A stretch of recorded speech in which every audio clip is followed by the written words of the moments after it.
Hello student, welcome back to NK academy. चलिए guys, आज से हम लोग एक नई टॉपिक स्टार्ट करते हैं and that is 1D motion, या इसे हम लोग मोशन इन 1 डायमेंशन भी बोलते हैं। गाइज, अभी तक की जो भी फिजिक्स हमने पढ़ा है जस्ट वो एक बेसिक की तरह बिहेव करेगा, जिसमें हमने बहुत सारी चीजें करी है गाइज। पूरा का पूरा मैथमेटिकल टूल्स किया है वेक्टर को इंक्लूड करते हुए, और साथ साथ गाइज हमने unit dimension and errors and measurement भी कर लिया है, जिसमें लास्ट में हमने लेंथ मेजरिंग डिवाइस कंप्लीट कर लिया था। अब गाइज आपको असली फिजिक्स की फील आएगी। फिजिक्स में अब हमें यह फील आएगी कि फोर्स एक्ट करता है किसी बॉडी पे तो बॉडी किधर मूव करती है, बॉडी की मोशन कैसे हो रही है, सर्कुलर मोशन क्या होता है, रोटेशनल मोशन क्या होता है। बहुत सारी जो चीजें गाइज रियल फील वाली है वो अब आपको फिजिक्स में देखने को मिलेगी, और इस टॉपिक का गाइज आप बहुत दिनों से वेट भी कर रहे थे। तो फाइनली गाइज हम लोग आज टॉपिक स्टार्ट कर रहे हैं and that is 1 dimension motion. तो गाइज अब यहां से कुछ प्रिकॉशंस हमें रखनी है जब हम आगे की फिजिक्स पढ़ रहे होते हैं। गाइज जब हम लोग मैकेनिक्स स्टार्ट कर लेते हैं, जो आज से हम लोग स्टार्ट बेसिकली कर भी रहे हैं, तो उसमें कुछ बातों को दिमाग में रखना है। पहली बात तो ये कि आपकी बेसिक मैथमेटिक्स बहुत अच्छी क्लियर होनी चाहिए, और उसमें विशेष रूप से इंटीग्रेशन और डिफरेंशिएशन।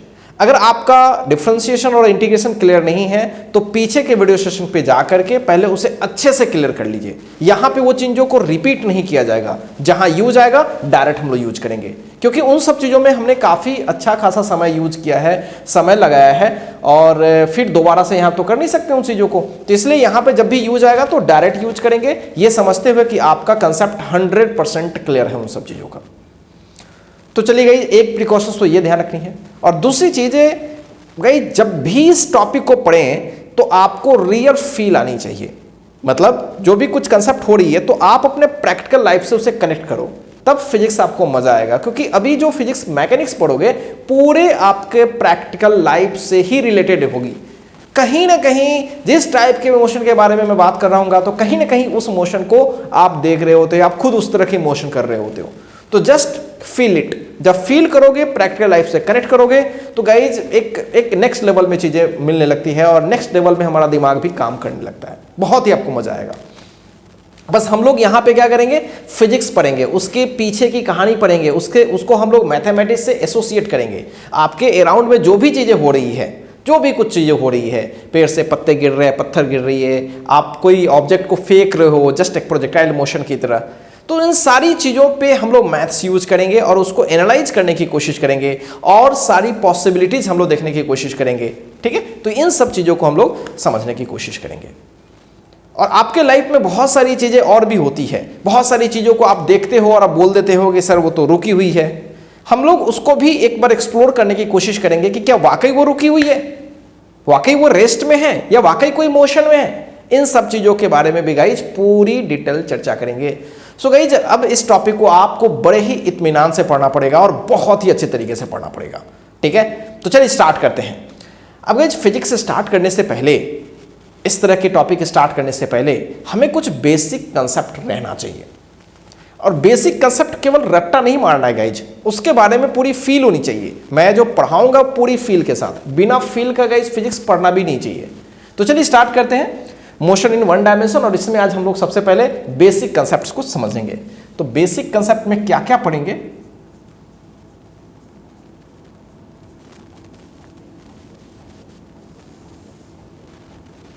तो बेसिक कंसेप्ट में सबसे पहली जो चीज होती है वो होती है concept of particle and body. अभी मैं सिंपल बात कर रहा हूं, बॉडी में भी रिजिड बॉडी क्या होती है, उन सब के बारे में हम लोग बाद में कभी चर्चा करेंगे। फिलहाल अभी सिंपल, आपने बहुत बार सुना होगा ये पार्टिकल बॉडी। तो पार्टिकल का नाम आते ही आपके दिमाग में आता है छोटे छोटे बालू के कण की तरह, वो पार्टिकल हो गई, और उससे बड़ी जो हो गई थी वो हो गई बॉडी। ये ऐसा नहीं है गाइज, ये आपने अभी तक अपने लाइफ में देखा होगा कि बालू को हम पार्टिकल समझ रहे हैं और उससे बड़ी हर ऑब्जेक्ट को हम लोग बड़ी मान रहे हैं। जनरली यही होता है ना। तो या फिर एटम या मोलिक्यूल लेवल की जो चीज़ें हैं उसे हम पार्टिकल की तरह ट्रीट करते हैं, और उससे बड़ी जो बॉडी हो गई, उससे बड़ी जो चीज़ें हो गई, सबस्टांसेस हो गए, उसे हम लोग बॉडी की तरह ट्रीट करते हैं। बट गाइज रियलिटी में ऐसा नहीं है, ये एक रिलेटिव वर्ड है। रिलेटिव का मतलब हमारे लिए कुछ और होगा, उनके लिए कुछ और होगा, ठीक है। रिलेटिव वर्ड का मतलब समझते हो ना, रिलेटिव वर्ड का मतलब समझ में आना चाहिए क्योंकि फिजिक्स में काफ़ी उसकी ज़रूरत है। रिलेटिव का मतलब मेरे रिस्पेक्ट में, है ना, मेरे अकॉर्डिंग। जैसे सपोज करो कि आप एक अच्छे फैमिली से आते हो, मीन्स आप काफ़ी आपके पास पैसे हैं, बहुत पैसे हैं, ठीक है, आपके पास बहुत सारे पैसे हैं। अगर मैं 10 रुपये की बात करूं, 10 रुपये की इंपॉर्टेंस की बात करूं, तो आपके लिए 10 रुपये का जो इंपॉर्टेंस होगा और एक बिल्कुल पुअर फैमिली के जो बच्चा होगा उसके लिए 10 रुपये का इंपॉर्टेंस, क्या दोनों सेम होगा? क्वांटिटी चीज़ें तो वही है गाइज, 10 मतलब क्वांटिटी तो वही है, बट आपके लिए उसकी इंपॉर्टेंस अलग है और इसके लिए इसकी इंपॉर्टेंस अलग है। तो देखा जाए 10 रुपीज़ की जो इंपॉर्टेंस है वो रिलेटिव है, बिकॉज आपके लिए बहुत कम वैल्यू का है। खो भी जाए तो आपको बहुत ज़्यादा टेंशन नहीं है, लेकिन इसका खो जाए तो बहुत बड़ी टेंशन हो जाएगी। सो रिलेटिव वर्ड का मतलब तो समझते ही हो। तो गाइज फिजिक्स में जब हम पढ़ते हैं तो रिलेटिव वर्ड बड़ा इंपॉर्टेंट होता है, बार बार रिलेटिव वर्ड, ठीक है। वो सब अभी आपको मिलेगा, बहुत ज़्यादा जगहों पर मिलेगा वो। जैसे रेस्ट एंड मोशन के बारे में बात कर लें, थोड़ा सा मैं समझ लेते हैं उस चीज़ को। मैं आपसे बोलूँ कि अभी आप रेस्ट में हो तो आप रुक जाओगे, बोलोगे हाँ सर मैं रेस्ट में हूँ, नो प्रॉब्लम। अभी क्लासेस में मैं मूव नहीं कर रहा हूँ, मैं जहाँ हूँ वहीं हूँ, तो मैं रेस्ट में हो गया। क्या वाकई आप रेस्ट में हो? सोच के देखो, बोलोगे हाँ सर मैं रेस्ट में तो हूँ, कहाँ गाड़ी में बैठा हुआ हूँ, कहाँ बस में हूँ मैं। लेकिन कहीं सोचो, जब हमारी पूरी अर्थ ही सन के चारों बगल घूम रही है तो आप रेस्ट में कैसे हो गए? अर्थ से हर कनेक्टेड चीज भी तो मूव कर रही है सर्कुलर पाथ पे, इलिप्टिकल पाथ पे। सो होपफुली मेरी बात आप समझ रहे हैं। तो गाइस ये चीजें समझना जरूरी है कि किसके रेस्पेक्ट में बात हो रही है। हाँ, अभी क्लास के रेस्पेक्ट में बात करें, क्लास वाला कोई भी आदमी मेरे को देखे तो मेरी पोजीशन समय के अनुसार से फिक्स्ड है, तो कहेगा कोई कि हाँ सर आप रेस्ट में हो, राइट। लेकिन कोई अलग प्लानेट पे चला जाए, वहां से विजुअलाइज करे तो देखेगा वो कि भाई पूरी अर्थ ही क्या हो रही है, घूम रही है। तो जब पूरी अर्थ ही घूम रही है तो उस पर प्रेजेंट जितने भी लोग हैं, जितनी भी ऑब्जेक्ट्स हैं, वो सारी की सारी मूविंग होगी। तो रिलेटिव हो गई ना। अभी किसी और के रेस्पेक्ट में क्लासरूम में अगर कोई बंदा बैठा हुआ है, उसके रेस्पेक्ट में हम लोग रेस्ट में हो गए। वही किसी और प्लानेट पे बैठा हुआ है, उसके रेस्पेक्ट में हम लोग मोशन में हो गए। Is it clear? तो बहुत ही सिंपल है। दूसरा बेस्ट एग्जांपल लेते हैं। जैसे हम लोग बस में बैठते हैं और बस चल रही होती है, सारे उसके दरवाजे अगर बंद है मान लो, तो आपको पूरी घर की तरफ फील आती है, लगता है कि सारे लोग बैठे हुए हैं, हैंडशेक कर रहे हैं, उनके साथ बात कर रहे हैं, कोई इशू नहीं है। ऐसा नहीं है कि आपके सामने वाला जो बंदा है वो कभी 10 कदम दूर, 10 कदम पीछे, 10 कदम दूर, 10 कदम पीछे, ऐसा भी तो नहीं होता है। वो जहाँ पे है वहीं पे है। तो आप बोलते हो कि भाई साहब रेस्ट में है, बैठे हुए हैं आराम से, मैं भी रेस्ट में हूँ, कोई इधर से उधर मूव नहीं कर रहा है। हकीकत ऐसा है क्या? ये बात पार्शियली ट्रू है। ये जो बस में बैठे हुए जितने लोग हैं उनके रेस्पेक्ट में भाई साहब मैं आप सब लोग क्या है, रेस्ट में है। बस के फ्रेम में, बस एटमॉस्फेयर में कह सकते हो। लेकिन ग्राउंड पे बैठा हुआ कोई आदमी अगर देख रहा है सपोज करो, तो वो तो देखेगा कि पूरी बस ही घूम रही है। तो बस में बैठा हुआ हर पैसेंजर क्या हो रहा है, मूव कर रहा है। तो आप अभी रेस्ट में हो क्या? किसी और के रेस्पेक्ट में आप रेस्ट में नहीं हो, किसी और के रेस्पेक्ट में आप रेस्ट में भी हो। Is it clear? तो गाइस ये चीज देखने का अलग अलग पॉइंट ऑफ व्यू है चीज़ों को, तो उसके बेसिस पर हम लोग फिजिक्स में तय करते हैं कि कौन रेस्ट में है और कौन मोशन में है। सो रिलेटिव का मतलब ये चीज़ होता है। तो गाइस ये पूरी एक रिलेटिव मोशन करके अलग से एक टॉपिक मैं आपको पढ़ाऊंगा, जिसमें पूरी डिटेल दूंगा सब चीज़ के बारे में। तो फिलहाल तो अपन डिस्कस करने वाले हैं नॉर्मल सा कि बेसिक कंसेप्ट में सबसे पहले पढ़ने वाले हैं concept of particle and body. तो इसमें रिलेटिव वर्ड आया कि भाई आप सैंड को, बालू को बोल रहे थे पार्टिकल, ठीक है, और उससे बड़ी ऑब्जेक्ट्स को, उससे बड़ी चीज़ों को आप बोल रहे थे वो बॉडी है। बट गाइज हकीकत में ऐसा नहीं है। अब समझते हैं कि what is particle. Basically particle किसे कहेंगे। अब गाइज होता क्या है कि जब भी कोई ऑब्जेक्ट मूव करता है तो उसकी एक कंसिडरेबल टाइम में, राइट, मतलब अब ऐसा नहीं कि 0.001 सेकेंड में मूव करानी है, एक कंसिडरेबल टाइम होना चाहिए। तो जब भी कोई ऑब्जेक्ट मूव करता है तो उस ऑब्जेक्ट की जो साइज होती है और उसके द्वारा जो मूविंग डिस्टेंस होती है, अगर मूविंग डिस्टेंस मतलब बहुत ज़्यादा हो उसके अपने साइज के कंपैरिजन में, इन कंसिडरेबल टाइम, अब ऐसा नहीं कि एकदम फ्यू सेकेंड में बात करो, तो वैसे केस में नहीं, तो एक कंसिडरेबल टाइम में the distance moved by object is far greater, is much more compare to its size, right. तब उस ऑब्जेक्ट को हम बोलेंगे कि वो पार्टिकल है। मतलब उसकी अपनी साइज नेग्लिजिबल हो गई, वहां पे अपनी साइज क्या हो गई, नेग्लिजिबल हो गई। इतनी डिस्टेंस कवर कर ली, इतनी डिस्टेंस कवर कर ली कि उसकी साइज मैटर ही नहीं करती है। हम ये बोले सपोज करो ये पेन है, सपोज करो ये पेन है, ठीक है। अगर इसको मैं यहां से यहां ले जाऊं, ठीक है, तो आपके दिमाग में बहुत कुछ हो रहा होगा कि सर ये पेन भी तो कुछ डिस्टेंस कवर करी है, राइट। अगर मैं बोलूं कि थोड़ा सा, मतलब मैं बहुत कम डिस्टेंस मूव किया, तब आप बोल रहे हो सर इसकी भी साइज मैटर कर रही है, मतलब कितना लंबाई है। लेकिन मैं बोलूं कि यहां से लेकर के अमेरिका तक चले जाए, तो क्या उसमें इसकी लेंथ मेजर करोगे? बोलोगे सीधे इसको तो छोड़ ही दो, तुम तो सीधे बोलोगे कि इंडिया, मतलब बिहार से चल रहे हो वो भी छोड़ दोगे, बोलोगे कि इंडिया से अमेरिका की दूरी भाई इतनी किलोमीटर है, 2000 किलोमीटर है, तो सीधे बोलोगे सर 2000 किलोमीटर डिस्टेंस तय की। अब इसके साइज पर कभी कोई जाता है क्या? वही बात मैं कह रहा हूं। तो क्या ये पार्टिकल की तरह बिहेव कराएंगे? बिल्कुल कराएंगे। सो गाइस पार्टिकल क्या होगी, समझ में आ गई? पार्टिकल मतलब साइज देख करके नहीं, बल्कि उसके मोशन को देख करके, उसके पूरे के पूरे, जब हम लोग फिजिक्स में उसका एप्लीकेशन करते हैं वहां उसको ऑब्जर्व करके, राइट। तो कह सकते हो if the distance traveled by an object is much more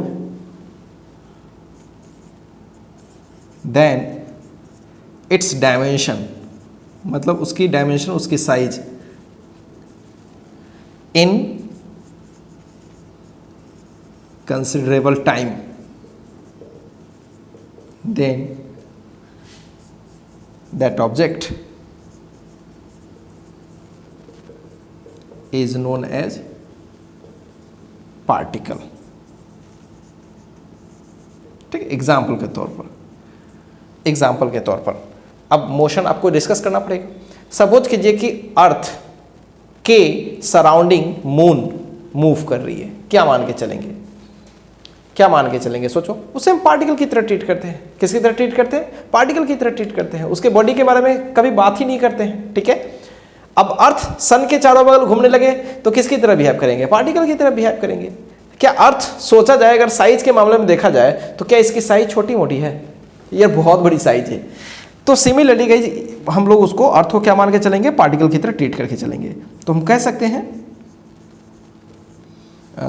motion of moon around the earth, right. तो इसमें मैं एक फोटो बनाता हूं। ये अर्थ है हमारी और इसके चारों बगल मून घूम रही, राइट। तो मून को हम किसकी तरह बिहेव करेंगे? पार्टिकल की तरह। और इसको हम उस केस में बॉडी की तरह बिहेव करेंगे। अब बोलोगे सर बॉडी तो आपने बताया नहीं। तो बॉडी का मतलब हुआ गाइज उसकी डायमेंशन बहुत बड़ी हो, मतलब किसी पर्टिकुलर टाइप ऑफ मोशन में उसकी डायमेंशन हम क्या लेते हैं? बहुत बड़ी लेते हैं। या इसी के टर्म में कह सकते हो कि उसके द्वारा जो डिस्टेंस ट्रेवल होगा उसके साइज से के कंपैरिजन में क्या होगा? बहुत ज़्यादा नहीं होगा, उसकी साइज भी बहुत मैटर करती होगी। तो उसे हम लोग क्या बोलेंगे? बॉडी बोलेंगे। तो बॉडी का तो मतलब समझ में आता है ना। If the extension of an object is considerable in its motion, then the object is called body। समझ रहे हो? मतलब जब मोशन हो रही हो तो उसके साइज को हम नेग्लेक्ट ना करें, उसके जो एक्सटेंशन है, उसकी जो फैलाव है वो भी कंसिडरेबल है, राइट। उसको भी हमें समझना पड़ेगा। तो ऐसे चीज़ों को हम लोग बोलते हैं बॉडी, ठीक है। और पार्टिकल के बारे में तो मैंने काफ़ी डिटेल आपको बताया है। तो अर्थ को बॉडी की तरह ट्रीट करेंगे ये। अब ये चीज़ रिलेटिव है। अगर यहाँ पे सन आ जाए, राइट, और सन के चारों बगल हमारी अर्थ घूमने लगे, ठीक है, तो अर्थ को हम किसकी तरह ट्रीट करते हैं? जनरली पार्टिकल की तरह ट्रीट करते हैं। और सन को किसकी तरह ट्रीट करते हैं? बॉडी की तरह ट्रीट करते हैं। हाँ, अगर कोई इंसान है यहाँ पे, मोहन है, सोहन है, जो भी है, और इसके सामने है ना, इसके सामने अगर छोटी सी, राइट, छोटी सी अगर कोई सैंड पार्टिकल है, तो ये क्या ट्रीट करेगा? इसको पार्टिकल ट्रीट करेगा, राइट। और मोहन किसकी तरह ट्रीटेड होगा, बॉडी की तरह। तो ये चीज़ें गाइज समझने की चीज़ है, बड़ी सी बड़ी चीज़ें भी पार्टिकल की तरह हो जा रही हैं और छोटी से छोटी चीज़ें भी चाहें तो पार्टिकल की तरह, बॉडी की तरह हम कर सकते हैं। अब देख सकते हो ह्यूमन बॉडी कितना छोटा होता है, वो भी एक बॉडी की तरह ट्रीट कर सकता है जब हम किसकी बात कर रहे हो, सैंड पार्टिकल की बात कर रहे हो। तो ये चीज़ें आपको पूरी फील आ रही है। तो particle and body guys clear हो चुका, बहुत ही सिंपल चीज़ है, ये चीज़ समझना जरूरी है। अब आगे चल के गाइज अभी पूरी चीज़ें डायरेक्ट नहीं करते हैं तो बहुत कन्फ्यूजन होगा आपको। तो अभी आगे चल के हम लोग पढ़ेंगे रिजिड बॉडी। जब हम लोग रिजिड बॉडी डायनेमिक्स पढ़ेंगे वहाँ आपको बताऊंगा कि रिजिड बॉडी किसे कहेंगे। नाम से तो लगता होगा कि सर रिजिड बॉडी, सख्त बॉडी, मारने से एकदम टक टक की आवाज़ आती हो, उसे शायद रिजिड बॉडी कहेंगे। नो गाइज, ऐसा कुछ भी नहीं है, ठीक है। रिजिड बॉडी की फिजिक्स के अकॉर्डिंग क्या डेफिनेशन है उस पर अपन चर्चा करेंगे डिटेल, वो आगे के चैप्टर्स में, ठीक है। तो अभी फिलहाल अपन क्या डिस्कस कर लिए कि पार्टिकल किसे कहेंगे और बॉडी किसे कहेंगे। पार्टिकल एंड बॉडी क्या रिलेटिव है? हाँ, कह सकते हो रिलेटिव है। अलग अलग कंटेक्स्ट में पार्टिकल बॉडी बन जाती है और कोई अगर बॉडी है तो कोई पार्टिकल बन जाती है। Is it clear? तो ये चीजें उस मोशन को देखना पड़ेगा कि हम किस टाइप के मोशन को किस टाइप के मोशन में हम लोग इंटरेस्टेड है। Is it clear? चलिए पहले इस छोटी सी चीज को कॉपी करिए, अभी बहुत सारी छोटी छोटी बेसिक चीजें हम लोग कंप्लीट करेंगे। कॉपी कीजिए इसको पहले। चलिए स्टूडेंट आगे बढ़ते हैं और दूसरी बेसिक चीज हम लोग करने जा रहे हैं, and this is frame of reference. Physics में इसका काफ़ी बार यूज आता है, फ्रेम ऑफ रेफरेंस, ठीक है। और अगर बच्चे अच्छे से नहीं समझते हैं तो जब भी बोला जाए कि इस फ्रेम के रेस्पेक्ट में, इस फ्रेम के रेस्पेक्ट में, तो काफ़ी कन्फ्यूजन होता है कि क्या बोला जा रहा है भाई। तो frame of reference guys, reference का मतलब जिस पे कोई चीज़ें बैठा हुआ है, ठीक है। जैसे अभी मैं कहाँ हूँ या आप कहाँ हो, आप अपने रूम में हो गए तो आप अपने रूम फ्रेम में हो गए, ठीक है। मैं अपने अभी क्लासरूम में हूँ, स्टूडियो में हूँ, तो मैं अभी स्टूडियो फ्रेम में हो गया। सपोज कीजिए कि मैं अपनी क्लासेस किसी बस में ऑर्गेनाइज कर दूँ, ठीक है। आप सारे स्टूडेंट्स बस में बैठ जाओ, मैं आगे की सीट, सबसे आगे की सीट पे कुछ चीज़ पढ़ाना चालू कर दूँ। तो हम लोग उस समय में किस फ्रेम में हो गए? बस फ्रेम में हो गए। अब बोलोगे सर ये फ्रेम का मीनिंग मतलब एक ढांचा जिसमें हम हैं। हाँ, सोच सकते हो, वैसे भी सोच सकते हो, बिल्कुल सोच सकते हो, ठीक है। या फिर हम ऐसे भी सोच सकते हैं गाइस, मान लीजिए मैं चेयर पे बैठ गया तो मैं चेयर फ्रेम पे हूं, बिल्कुल हो सकता है। क्लियर है? हम क्लासरूम में हम लोग बैठे हुए तो हम लोग क्लासरूम फ्रेम में हैं। अर्थ पे, चूंकि सारी चीजें अर्थ पे है, तो हम अगर अलग अलग प्लैनेट्स के कंपैरिजन में करें, प्लैनेट से कंपेयर करें तो अर्थ भी एक फ्रेम हो गई एज ए होल, तो हम अर्थ फ्रेम में हो गए। अगर हम मंगल ग्रह से देख रहे हैं चीजों को तो बोल सकते हैं। तो आप जिस फ्रेम में हो जाओ गाइस, तो वो आप जहां पे बैठ जाओ, जहां पे ऑब्जर्वर, कोई भी चीजों को ऑब्जर्व करने वाला जहां पे बैठ जाए, जहां पे वो सिट कर रहा है, उन्हीं बेस को हम बोल सकते हैं कि that is a frame of reference. अब बहुत कमाल की बात ये है कि आप जहां बैठे हो वो रुकी हुई हो सकती है, चलती हुई भी हो सकती है। इसलिए मैंने आपको बस का एग्जांपल लिया। सपोज कीजिए कि बस में हम लोग क्लास लगा रहे हैं और बस चली जा रही है, नो डाउट, तो आप बस फ्रेम में हो गए, ठीक है। अब आपके, अगर मैं नीचे हूं, नीचे कहीं जमीन पे बैठा हूं, तो मैं अपने ग्राउंड फ्रेम में हो गया, आप अपने बस फ्रेम में हो गए। या आपके बस के बगल में मेरी कार चल रही है तो मैं अपने कार फ्रेम में हो गया और आप बस फ्रेम में हो गए। दोनों की फ्रेम सेम स्पीड से चल भी सकती है, दोनों की फ्रेम अलग अलग स्पीड से चल सकती है, अलग अलग डायरेक्शन में चल सकती है।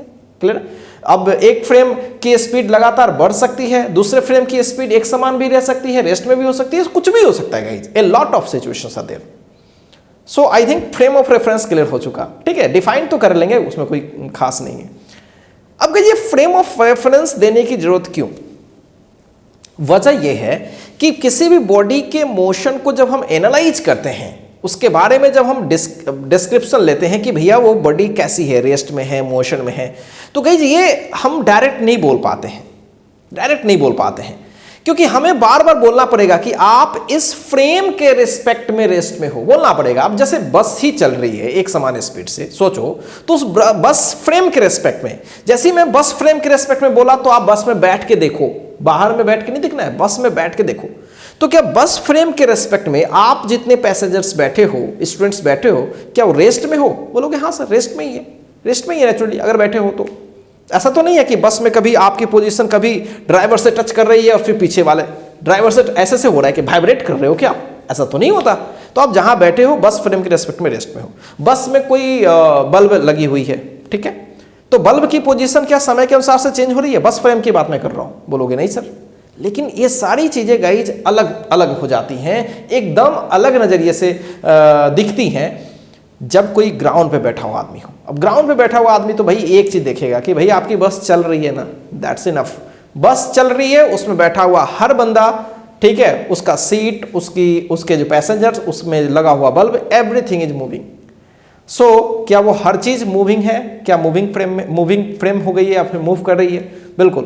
तो एक चीज के रेस्पेक्ट में आप रेस्ट में हो और एक चीज के रेस्पेक्ट में मूव कर रहे हो, तो वो जो जिस चीज, बार बार बोलो कि इस चीज के रेस्पेक्ट में, राइट, तो वो चीज, ठीक है, वो रेफरेंस इज क्या कहलाती है? Frame of reference. क्या मेरी बातें क्लियर है? और ये जो फ्रेम ऑफ रेफरेंस मतलब जहां से ऑब्जर्वर चीजों को ऑब्जर्व करता है, वो जो सिस्टम है, ठीक है, जिस सिस्टम पर वो बैठा हुआ है, अब गाइज वो हर कैलकुलेशन वो अपने हिसाब से करेगा, अपने पे फिक्स्ड करके लेगा। जैसे मैं बोलूं, जस्ट ए मिनट, मैं इस क्लासरूम में बैठा हुआ हूं, राइट, पढ़ा रहा हूं आपको। अगर मैं बोलूं कि उस कुर्सी की क्या पोजीशन है, तो हम कैसे निकालेंगे? अब उस कुर्सी की पोजीशन निकालने के लिए तो बड़ा कमाल का चीज हो जाएगा भाई कि सर उस कुर्सी की क्या पोजीशन है। अब कोई दिल्ली से डिस्टेंस मेजर करेगा तो बहुत ज्यादा हो जाएगा, ठीक है। अब बोलोगे सर किसके रेस्पेक्ट में? ये तो बड़ा मुश्किल है जवाब देना, किसके रेस्पेक्ट में, कहां है, कहां की बात कर रहे हो? तो इसके लिए क्या गाइज करते हैं हम लोग कि हर फ्रेम में हम एक अपने मन से एक कोऑर्डिनेट सिस्टम बना लेते हैं एनालाइज करने के लिए। मान लीजिए कि इस क्लासरूम का, इस स्टूडियो का जो लास्ट कॉर्नर है, उस कॉर्नर को मैंने ओरिजिन बना लिया, एक्स एक्सिस इधर ले लिया, वाई एक्सिस ऊपर ले लिया, जेड एक्सिस ले लिया। अब क्या उसकी पोजीशन हम लोग डिटरमाइन कर पाएंगे? हाँ कर पाएंगे, बिल्कुल कर पाएंगे। देखेंगे एक्स पर कितनी कोऑर्डिनेट है, वाई पर कितनी कोऑर्डिनेट है, जेड पर अगर है तो जेड पर कोऑर्डिनेट देख करके बता देंगे कि उसकी पोजीशन क्या है।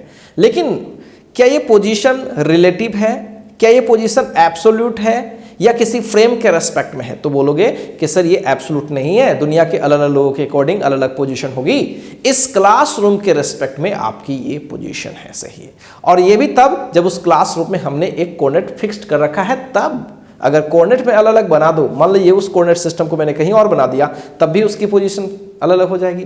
तो बेसिकली गाइज कोऑर्डिनेट सिस्टम, बहुत बार लोग बोलते हैं कि एक ऐसी कोऑर्डिनेट सिस्टम जिसके हेल्प से किसी की पार्टिकल की पोजीशन हम डिटरमाइन करते हैं, उस कोऑर्डिनेट सिस्टम को ही लोग बोलते हैं कि वो फ्रेम ऑफ रेफरेंस है। ऐसे भी बहुत लोग बोलते हैं। या वो कोऑर्डिनेट सिस्टम कहीं अगर है, अगर कहीं हमने बनाया है तो एक ऑब्जेक्ट पे ही बनाया होगा, एक सिस्टम पे ही बनाया होगा, तो उसको हम लोग फ्रेम ऑफ रेफरेंस कहते हैं। तो आप जैसे भी बोलना है बोल लो, चीजों को बस समझने की जरूरत है। एक कोऑर्डिनेट सिस्टम, थोड़ा सा ये वेल ऑर्गेनाइज्ड टर्म में हम लोग बोल रहे होते हैं कि एक कोऑर्डिनेट सिस्टम जिसके रेस्पेक्ट में किसी बॉडी की पोजीशन को हम डिटरमाइन करते हैं, या उस फ्रेम के रेस्पेक्ट में किसी की पोजीशन को हम ऑब्जर्व करते हैं, उस फ्रेम को हम बोलते हैं रेफरेंस फ्रेम या फ्रेम ऑफ रेफरेंस। दोनों चीजें वही है। क्लियर है गाइज? तो ये हो गया फ्रेम ऑफ रेफरेंस। क्या ये फ्रेम ऑफ रेफरेंस रुकी हुई हो सकती है कि चल भी सकती है? चल भी सकती है, एक्सेलरेट भी कर सकती है, मतलब स्पीड लगातार बढ़ भी सकता है, घट भी सकता है, डायरेक्शन भी चेंज कर सकता है, ठीक है।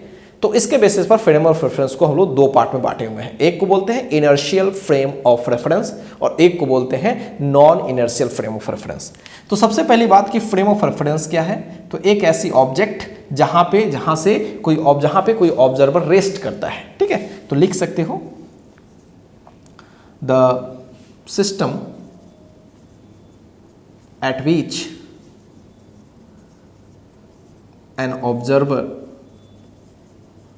रेस्ट, ठीक है, is called frame of reference. क्या कहते हैं इसको? Frame of reference. या हम इसको ऐसे कह सकते हैं अ coordinate system which is used to specify the position of an object is called frame of reference. Clear है? फ्रेम ऑफ रेफरेंस बहुत ही सीधी चीज है, बस इसको समझना जरूरी है। जैसे कोई बस है यहाँ पे और ये बस ऐसे चल रही है और इसमें कोई ऑब्जर्वर यहाँ पे बैठा हुआ है ए, राइट। और ये ग्राउंड है और यहाँ पे कोई बी है, राइट। तो ए किस में है, ए इज इन बस फ्रेम, बस के रिस्पेक्ट में सब कुछ वो ऑब्जर्व करेगा, और बी कहाँ है, ग्राउंड फ्रेम में है। तो इसलिए ग्राउंड फ्रेम वगैरह वर्ड यूज हो जाए तो ये मत समझना कि कोई हाई लेवल की चीज़ें हो रही है, बहुत ही सीधी बात है, मतलब वो किसी के रेस्पेक्ट में जहाँ पे वो चीज़ें हैं, ठीक है।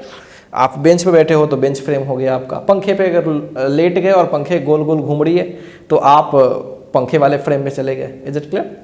तो ये चीज़ें हैं। लिफ्ट में बैठ गए आप, है ना, लिफ्ट में बैठ गए तो आप लिफ्ट फ्रेम में हो गए, आपको चीज़ें अलग नजर आएंगी दुनिया की चीज़ें उसके बाद, उसमें मूव करने के बाद, ठीक है गाइस। फ्रेम ऑफ रेफरेंस, इसको हम कोऑर्डिनेट सिस्टम भी बोल सकते हैं, ये दो टाइप का होता है। एक को बोलते हैं हम लोग इनर्शियल फ्रेम ऑफ रेफरेंस,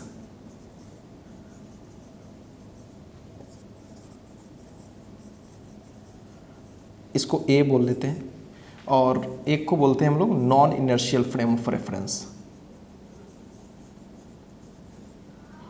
और ये जो non inertial frame of reference है, इसमें ऑब्जेक्ट हमेशा क्या रहती है, मूव करती रहती है, ठीक है। लेकिन मूव करती है यानी इंक्रीजिंग स्पीड से, डिक्रीजिंग स्पीड से, या डायरेक्शन बदल बदल के, या यूँ कहे एक्सेलरेटिंग, एक्सेलरेशन हालांकि आगे चल के पढ़ना है, लेकिन बस इतना सा समझ लो कि स्पीड बढ़े या स्पीड घटे या मोशन की डायरेक्शन बदले, तीनों में से कुछ भी हो जाए, या तीनों भी मतलब तीनों में से कोई दो एक साथ हो, स्पीड बढ़े और डायरेक्शन चेंज हो, स्पीड घटे या डायरेक्शन चेंज हो, तो वो कहलाती है एक्सेलरेटेड मोशन, ठीक है।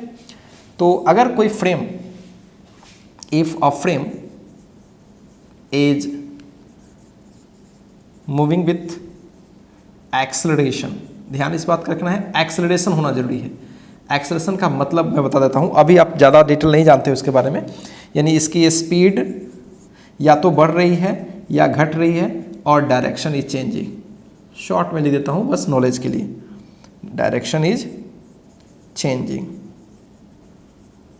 Right, then the frame is known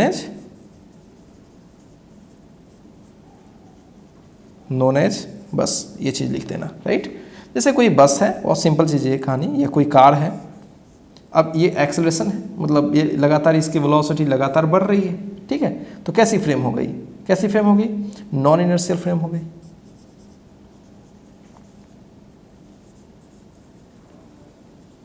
clear है, बहुत ही सिंपल है। और इसकी मैं बात करूं तो ऑब्वियसली कांस्टेंट स्पीड से मूव करेगी, एक समान स्पीड से मूव करेगी, एक डायरेक्शन में मूव करेगी, या रेस्ट में रहेगी। If a frame is rest और moves with constant velocity, then it is known as inertial frame. कुछ भी, जैसे मान लो कि कोई बस है और इसकी वेलोसिटी जी, मतलब ये रेस्ट में है, तो कैसी फ्रेम है, ये इनर्शियल फ्रेम है, बहुत ही सिंपल है। या अगर चल भी रही है गाइस, अगर ये चल भी रही है तो डायरेक्शन ना बदले, चल भी रही है एकदम स्ट्रेट पाथ पर, बी से भी यहाँ पर कांस्टेंट है, राइट, एक समान स्पीड से एक समान डायरेक्शन में लगातार मूव करी जा रही है, 4 मीटर एकदम स्ट्रेट पाथ है, कोई डायरेक्शन चेंज नहीं हो रही है, स्पीड में भी चेंज नहीं हो रही है, तो कैसी फ्रेम मानी जाएगी, कैसी फ्रेम मानी जाएगी, इनर्शियल फ्रेम मानी जाएगी। अब आपके दिमाग में एक बात आ रही होगी कि सर जो फ्रेम होती है वो नॉन इनर्शियल फ्रेम मतलब हमें ज़्यादा देखने को मिलेगी कि इनर्शियल फ्रेम, जनरली मन में सवाल आता है ना। तो गाइस एक बड़ी हकीकत है, अगर सही से देखो तो हमारी पूरी अर्थ ही सर्कुलर पाथ पे या यूँ कहें इलिप्टिकल पाथ पे सन के चारों बगल घूम रही है। तो सोचो कि अर्थ से कनेक्टेड हर ऑब्जेक्ट की वही मोशन होगी, हाँ लगभग वही मोशन होगी, इज इट क्लियर। तो गाइस ये साफ क्लियर है कि अर्थ से कनेक्टेड हर ऑब्जेक्ट उसी तरीके से घूम रही है। तो अर्थ से कनेक्टेड जितनी भी ऑब्जेक्ट्स हैं वो कहीं ना कहीं, अगर हम पूरे एब्सोल्यूट सेंस में देखें तो कहीं ना कहीं वो कैसी फ्रेम पे है, नॉन इनर्शियल फ्रेम में। तो ये सवाल पूछा गया है कि all the frames attached with the earth is inertial और नॉन इनर्शियल। तो इस बात को कहीं पे लिख लीजिएगा, इसी में लिख लीजिएगा कि all frames attached with earth is non inertial. अब फिर अब बोलोगे इसका मतलब कि अर्थ पर कोई भी ऑब्जेक्ट इनर्शियल होगा ही नहीं। फिर वही बात, रिलेटिव देखने का नजरिया है गाइज। अब अर्थ पे बैठ के देखेंगे तो हमें अर्थ मूव करती हुई नजर थोड़े ना आती है, तो हमें उसके सामने जो नजर आएगा, जैसे ये पेन रेस्ट में नजर आ रहा है ना, रेस्ट में इस पर कोई मक्खी बैठी हुई है, तो हम लोग बोलेंगे कि भैया मक्खी किस पे है, इनर्शियल फ्रेम है क्योंकि रेस्ट में है। अभी अर्थ पे बैठ के बात कर रहे हैं, इसलिए किसी और जगह से देखेंगे तो पूरी अर्थ ही घूम रही है, तो खैर अर्थ ही पूरी घूम रही है, तो इसमें बैठा हुआ मक्खी और ये फ्रेम भी क्या है, मूव कर रहा होगा और लगातार अलग अलग डायरेक्शन में मूव कर रहा है। ठीक है, तो इस तरह से गाइस ये समझने का चक्कर है कि आप रिलेटिवली क्या देख रहे हो। ठीक है, जब मैंने बोला कि जनरल बात में बोला हूं, ये जनरल बात बोला, सीधे पूछा गया था सवाल कि all the frame attach with the earth is inertial non inertial, तो इसका मतलब अर्थ से एसोसिएटेड ऑब्जेक्ट की बात कर रहे हैं वो, तो हमें अर्थ के अभी हमें किसी और अर्थ को भी एक अलग तरीके से देखना पड़ेगा, इंडिविजुअल ऑब्जेक्ट की तरह देखना पड़ेगा। तो इसलिए अगर अर्थ को इंडिविजुअल ऑब्जेक्ट की तरह हम देखेंगे तो हम लोग बाहर रह के देखेंगे तो देखेंगे कि अर्थ सन के चारों बगल मूव कर रही है, तो वहां पे क्या हो गया, वो नॉन इनर्शियल हो गया। लेकिन अर्थ पे बैठ के अगर बात कर रहे हो, ठीक है, तो अर्थ के अंदर आ गए, अब उसके जो ऑब्जेक्ट्स हैं हम उस पर फोकस कर रहे हैं, तो वो इनर्शियल और नॉन इनर्शियल हम लोग बोल रहे होंगे। ये सब रिलेटिव है गाइज, इस चीज को समझना जरूरी है। तो होपफुली गाइज आपका फ्रेम ऑफ रेफरेंस भी क्लियर हो गया। कुछ भी खास नहीं है, बस जहां पे हम लोग बैठे हुए हैं गाइज, इसको ज्यादा बस नेम में कभी कभी कंफ्यूजन होता है कि अरे क्या हो गया। ठीक है, एक बार कहीं पे क्वेश्चन इस तरह से दिया गया था, मैं आपको बताता भी हूं। जैसे एक बस थी ऐसे, उसमें ये नहीं बोला था कि इनर्शियल है कि नॉन इनर्शियल है, लेकिन उन्होंने इसमें कुछ फोटो दे करके फिर पूछा था। जैसे इसमें मैंने एक टब लगा दिया, टब है और टब में वाटर भरा हुआ है ऐसे, और वाटर की जो लेवल है ये हॉरिजॉन्टल लेवल है, हॉरिजॉन्टल लेवल है। ठीक है, और एक और इस तरह से बना दिया गया, ये जेईई में भी इस तरह के सवाल किए गए थे, और ये इस तरह से लेवल इसका हो गया, जस्ट ऐसे थोड़ा बेंड कर गया। ठीक है, ये लेवल ऐसा है, वाटर लेवल बेंड है। तो ए केस और बी केस, अब बताइए क्या है, मतलब ये इनर्शियल है कि ये इनर्शियल है, कौन इनर्शियल है। तो ऑब्वियसली बात है कि अगर किसी गाड़ी को ना एक्सेलरेट करोगे तेजी से, तो आप देखे होंगे कि अगर एक्सेलरेट करने से उस पर एक पीछे की तरफ फोर्स लगता है। ये प्रैक्टिकल बात कर रहा हूँ, अभी इसकी थियरीज नहीं पढ़ा रहा हूँ, आगे चल के पढ़ेंगे सूडो फोर्स, वहाँ पे काफ़ी क्लियर होगा। तो गाड़ी में अगर कोई एक्सेलरेट करते हो, जैसे आप बाइक पर पीछे दोस्त को बैठा लो, ठीक है, गाड़ी स्टार्ट करो और अचानक से स्पीड बढ़ा दो, तो पता है पीछे वाले की क्या पोजीशन होगी, या तो पीछे वो उलट जाएगा, या पीछे वाला आपके बॉडी के साथ टच था तो ऐसे धीरे धीरे होने लगेगा, ऐसे होने लगेगा। क्या आपने कभी ऐसा फील किया है? हाँ, ऐसा तो डेली लाइफ में फील करते हैं। तो आपको ऐसा लगता है कि यार पीछे से किसी ने धक्का दे रहा है, मतलब आगे से किसी ने पीछे की तरफ धक्का दिया, ऐसे ऐसे लगातार होते चले जाते हैं, तब तक होते रहते हैं जब तक वो एक्सेलरेट करता है, फिर एक्सेलरेशन बंद तो फिर आराम से हो जाते हैं। और इसका उल्टा केस, चल रहे अचानक से कोई ब्रेक लगाता है तो बस उसके बॉडी में हमारा बॉडी जल्दी से टच हो जाता है।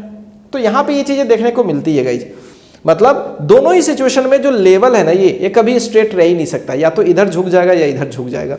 तो साफ क्लियर है, वाटर का लेवल अगर झुक गई है, ऐसे चली गई है, तो ये कहीं ना कहीं एक्सेलरेशन मोड में होगा, तो एक्सेलरेशन मोड में होगा तो ये नॉन इनर्शियल हो गया, नॉन इनर्शियल फ्रेम हो गया, और ये कैसा हो गया, इनर्शियल फ्रेम। तो ये वाटर के लेवल को देख के भी हम चाहे तो समझ सकते हैं, फील कर सकते हैं। Is it clear? तो गई जस्ट ये जो अभी के आगे की जो फिजिक्स हो रही है ना, आपको बहुत मजा आएगा, रिलेटिव में आपको बहुत मजा भी आ रहा होगा कि लग रहा होगा कि इससे जो भी चीजें आप बोल रहे हो ये चीजें तो प्रैक्टिकल लाइफ में हम देखते हैं, बस उसको हम लोग एक नए ऑर्गेनाइज्ड वे में, अरेंज्ड वे में चीजों को डालेंगे, और उसमें मैंने बताया जिससे उसमें मैथमेटिक्स यूज करेंगे, उसमें कुछ और नई चीजें हम लोग निकालने की कोशिश करेंगे। ठीक है, कुछ टाइम के बाद वो सिचुएशन सोचेंगे कि वो सिचुएशन अब यहाँ है तो आगे की सिचुएशन में क्या होगी, इसको हम लोग मैथमेटिक्स से डील करेंगे। ठीक है गाइस, तो चलिए पहले इसको कॉपी कीजिए, कुछ और छोटी छोटी चीजें मैं बताता हूँ आपको। चलिए गाइस आगे बढ़ते हैं, और आगे एक और बेसिक चीज मैं आपको बताऊं, थर्ड है शायद ये, रेस्ट एंड मोशन। ये क्या चीज है, इसके बारे में तो आइडिया हो ही गया है आपको। अब रेस्ट, अगर मैं आपसे सिंपल पूछूं कि can you define rest, state of rest या स्टेट ऑफ मोशन, अब बोलोगे सर रेस्ट मतलब रुका हुआ सा, ठीक है, मोशन का मतलब चलना, बस ऐसे ही बोलोगे, मतलब प्रॉपर डिफाइनिंग टर्म्स आपको ना मिल नहीं पाएगी कि कैसे हम इसे डिफाइन करें। ठीक है, तो गाइज इसको हम लोग डिफाइन कर सकते हैं अपने मैथ्स को यूज करके, ठीक है। अब सोचिए मैं रेस्ट में हूं, ठीक है, तो पहली बात कि मैं रेस्ट में हूं, ये बात यूनिवर्सल है, मतलब एब्सोल्यूट है या रिलेटिव है? बोलोगे सर अभी तो आपने सिखाया ये रिलेटिव है, मैं रेस्ट में हूं, हो सकता है मैं इस क्लास के फ्रेम के रेस्पेक्ट में रेस्ट में हूं, मतलब इस कोऑर्डिनेट सिस्टम के अकॉर्डिंग मैं रेस्ट में हूं, राइट। मतलब अगर किसी फ्रेम के रेस्पेक्ट में हूं, मतलब एक कोऑर्डिनेट सिस्टम उसमें होगी, उसके रेस्पेक्ट में मैं रेस्ट में हूं। तो अब ध्यान से ऑब्जर्व करो अच्छे से कि क्या गाइज हम अगर रेस्ट में हैं, मैं अगर रेस्ट में हूं, तो यानी मेरी पोजीशन समय के अकॉर्डिंग चेंज कर रही है क्या कोऑर्डिनेट सिस्टम के रेस्पेक्ट में, ओरिजिन के रेस्पेक्ट में? बोलोगे नहीं सर, अगर आपका पोजीशन अगर चेंज करेगा तो इस फ्रेम में आप मूव करोगे, कभी 5 पे होगे, कभी 10 पे होगे, कभी 15 पे होगी, तो आप पक्का मूव कर रहे होगे। Is it clear? अब पोजीशन वेक्टर मैं इसलिए बोल रहा हूं क्योंकि देखिए कभी कभी डिस्टेंस चेंज नहीं करता है, फिर भी बॉडी मूव कर रही होती है, ठीक है। पोजीशन वेक्टर करने से डायरेक्शन बदल जाएगा। मैं जैसे मान लो कि यहां से 5 पर है और 5 पर फिर हम आगे चले गए सर्कुलर पाथ पर, तो आप बोलोगे सर आपकी जो मतलब पोजीशन है, मतलब यूँ कह सकते हो आपकी जो डिस्टेंस है वो तो नहीं बदल रही है, 5 पे हो, फिर भी मैं मोशन में हूँ, तो वहाँ पे गाइस पोजीशन वेक्टर अगर कह लेंगे तो बातें बदल जाएंगी। अगर मैं यहाँ हूँ तो पोजीशन वेक्टर ये हो गई मेरी, अगर मैं यहाँ चला गया तो पोजीशन वेक्टर ये हो गई। अभी भी आपकी पोजीशन वेक्टर चेंज हो रही है, हाँ उसके मैग्नीट्यूड चेंज नहीं हो रही है, लेकिन डायरेक्शन चेंज हो रही है। सो सीधी सी बात है कि अगर आपकी पोजीशन वेक्टर समय के अनुसार से किसी दिए हुए फ्रेम में चेंज नहीं कर रही है, सेम है, तो आप रेस्ट में कहे जाएंगे। यूनिवर्सली क्या एब्सोल्यूट? नो, उस फ्रेम के रेस्पेक्ट में। हो सकता है ये बस चल रही हो और बस में इस तरह का माहौल क्रिएट हो जिसमें हर लोग बैठा हुआ हो, तो हर आदमी रेस्ट में है। किसके रेस्पेक्ट में? बस के रेस्पेक्ट में। और अगर कोई बाहर में बंदा खड़ा हो तो क्या आपको रेस्ट में बोलेगा अरे भाई अब पूरा बस ही दौड़े रही है तो आप रेस्ट में कैसे हो गए? क्या मेरी बातें गेट कर रहे हो गाइज? तो ये चीजें मैं आपको समझाना चाह रहा हूं। So what is rest? So पहली बात, रेस्ट एंड मोशन ये दोनों जो टर्म है ना, ये दोनों एब्सोल्यूट नहीं है, पूरी तरह सही नहीं है, ये रिलेटिव है। किसी के रेस्पेक्ट में रेस्ट होता है और मोशन होता है। सो रेस्ट के बारे में पहले बात मैं बताऊं, if the position vector of A particle does not change with respect to time in a given frame, then the particle या बॉडी भी हो सकती है is said to be in rest with respect to that frame। बार बार इसको हम लोग attach कर रहे हैं, उस फ्रेम के रेस्पेक्ट में हम लोग उसे रेस्ट में कहेंगे। बहुत ही सिंपल कंसेप्ट है। और अगर मोशन के बारे में बात करें तो कुछ नहीं करना है, if the position vector of A particle changes with respect to time in a given frame, then particle is said to be in motion, right, with respect to that frame। ये कहना बार बार जरूरी है। अब एग्जाम्पल दे दें, काफ़ी अच्छे से clear हो जाएगा। सिंपल बस का एग्जांपल लेते हैं क्योंकि हमारे डे टू डे लाइफ में ये काफ़ी यूज़ में आता है। ये बस है और इसमें कोई बहुत सारे पैसेंजर्स बैठे हुए हैं, ठीक है। यहाँ बल्ब है, राइट, ए बी सी सब रेस्ट में है, सब किस में है? रेस्ट में है। और ग्राउंड पे कोई आदमी खड़ा है चेयर लगा करके और इस पे ऐसे बैठा हुआ है और ये है डी, राइट। अब कुछ चीज़ें हैं जो समझने की है। A is in rest with respect to bus frame. A क्या? ए बी सी ठीक है, सारे। लेकिन अगर मैं बोलूं ए इज इन मोशन, किसके रेस्पेक्ट में? विद रेस्पेक्ट टू डी, क्योंकि बस ऐसे आगे चल रही है तो इसमें बैठा हुआ जो बंदा होगा, हर इंसान दौड़ रहा है आगे की तरफ, तो साफ क्लियर है कि भैया डी के रेस्पेक्ट में ए क्या हो रहा है? अब गाइज कमाल की बात सुनना, कमाल की बात, अगर मैं बोलूं डी का, है ना, D is in motion with respect to A, A मतलब बस पर में जो बैठा हुआ वो डी मोशन में होगा। बोलोगे सर ऐसा क्या होता है गाइज? ये चीज़ें आप प्रैक्टिकल लाइफ में सोचो।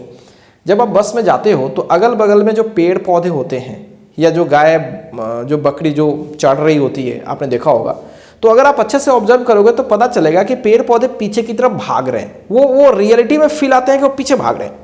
तो हमें तो यही फील होता है ना कि वो सारी चीज़ें पीछे की तरफ भाग रही हैं। अब चूंकि हमारे डे टू डे लाइफ में इतना हम लोग यूज टू हो गए हैं कि हमें पता है कि पेड़ भाग नहीं रहा होता है, हम ही भाग रहे हैं। लेकिन गाइस ये अपने दिमाग को मना रहे होते हो, लेकिन एक्चुअल में देखने पर आपको वही दिखता है, लगता ही कि पेड़ ही भाग रही है।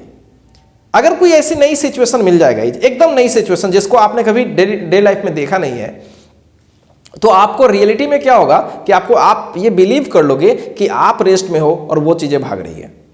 जैसे आपको कभी क्या अर्थ गोल गोल घूमती हुई नजर आई है? क्या अर्थ मूव करती हुई नजर आई है? कभी भी आप आज तक कभी बोलोगे सर आज तो कभी ऐसे नजर नहीं आई है। तो यही होता है, और आपको लगता है कि सन पूरब से पश्चिम की तरफ जाती है, एक्चुअली में अर्थ ही घूम रही होती है और आपको दिखता है कि सन घूम रही है। सन भी घूम रहा होता है, लेकिन जो फील हमें सन और अर्थ को लेकर के होता है, उस फील की मैं बात करता हूं। तो उसमें सन को हम थोड़ी देर के लिए रेस्ट में मान लेते हैं, ठीक है, तो अर्थ ही मूव एक्चुअल में कर रही होती है। क्या मेरी बातें समझ में आ रही है? तो ये चीजें गाइज होती है जब आप चीजों को नहीं समझ रहे होते हो, कभी देखे नहीं होते हो। इसलिए मैं बोल रहा हूं गाइज, प्रैक्टिकल भी सोचोगे तो आपको ए पे बैठ करके डी को देखोगे तो आपको मोशन में फील आएगा, ठीक है। तो ये देखने की बात है। अच्छा, एक और चीज गाइज, यहां पे एक लड़का को मैं खड़ा करा दूं और इसका नाम दे दूं कुछ गोलू। आप में से बहुत सारे लोगों का नाम हो सकता है गोलू। तो अगर मैं बात करूं डी इज एट रेस्ट, किसके रेस्पेक्ट में? विद रेस्पेक्ट टू गोलू होगा ना। गोलू के रेस्पेक्ट में डी क्या होगा?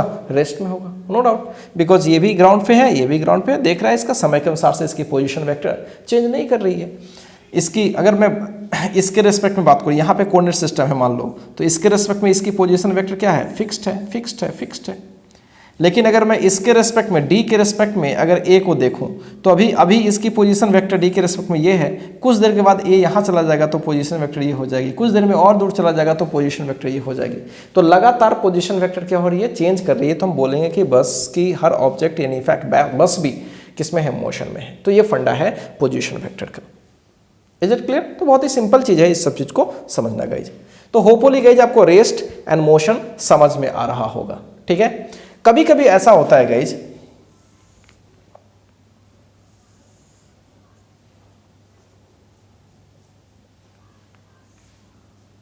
ये ऐसे है,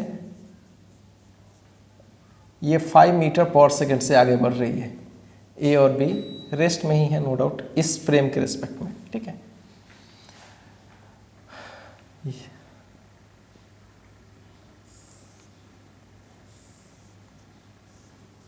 और दूसरी कोई चीज है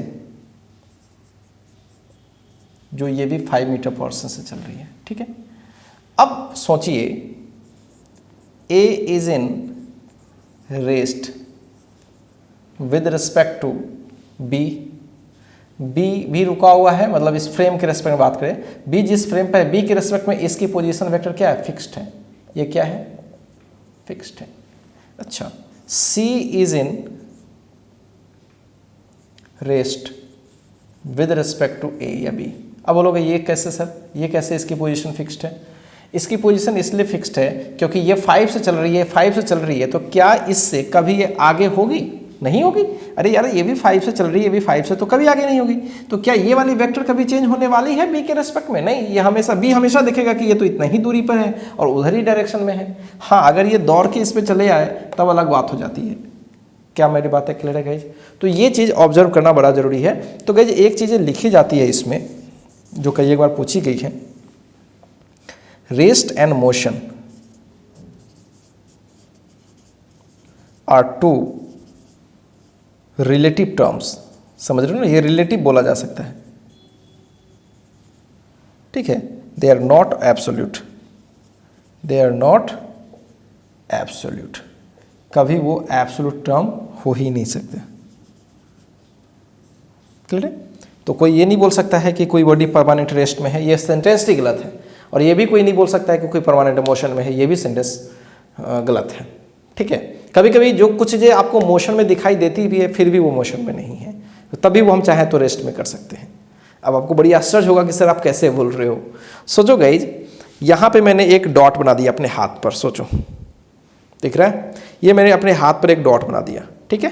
अब सोचो, दौड़ा रहा हूँ तो ये डॉट दौड़ रही है, बोलोगे हाँ सर ये तो एकदम से दौड़ती हुई नजर आ रही है, ठीक है।